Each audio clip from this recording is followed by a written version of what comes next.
Mumbai पुण्यामधल्या top 9 बातम्यांचा आढावा घेऊयात. मुंबईमध्ये 25 मार्चपासून नालेसफाईला सुरुवात होणार. नालेसफाई संदर्भातील कंत्राटदारांची याचिका न्यायालयानं फेटाळल्यानं नालेसफाईचा मार्ग मोकळा.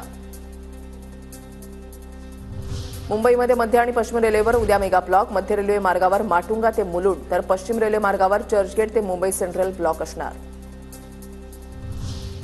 मुंबई पालिकेनं जे उड्डाणपुलाखाली बनवलेली आर्ट गॅलरी, वाचनालय, कॅफेटेरिया, धुळका, शहराच्या सौंदर्यीकरणासाठी नवरूप दिलेल्या जुन्या बेस्ट बसची दुरवस्था, परिसरातील अस्वच्छतेमुळे पर्यटकांसह नागरिकांकडूनही नाराजी व्यक्त.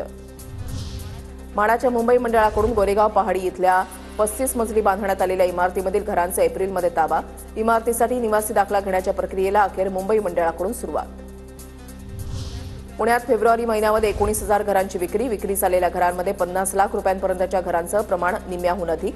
परवडणाऱ्या घरांकडे नागरिकांचा कल.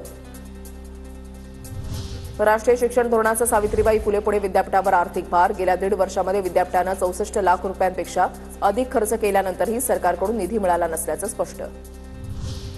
पुण्यामध्ये हिंजवडी रावेत मार्गावर पीएमपीचे नवीन 2 मार्ग. हिंजवडी आणि फेज 3 या मार्गावर 375 क्रमांक तर रावेत आणि पिंपरी या मार्गावर 13 नंबरची बस धावणार. पिंपरी चिंचवड महानगरपालिकेची मालमत्ता कर वसुलीसाठी धडक मोहीम. 5 लाखाहून अधिक थकबाकी असणाऱ्या थकबाकीदारांच्या 14 मालमत्ता महानगरपालिकेकडून जप्त. पुण्यामध्ये विविध ठिकाणी तडीपार गुंडांचा वावर वाढला. रेकॉर्डवरील गुन्हेगारांकडून पुणे पोलिसांनी जप्त केली 4 पिस्तुलं आणि 8 जिवंत काडतुसं. 4 आरोपींना अटक. 4ही आरोपी रेकॉर्डवरील गुन्हेगार. त्यांच्यावर विविध पोलीस स्थानकामध्ये गंभीर गुन्हे दाखल.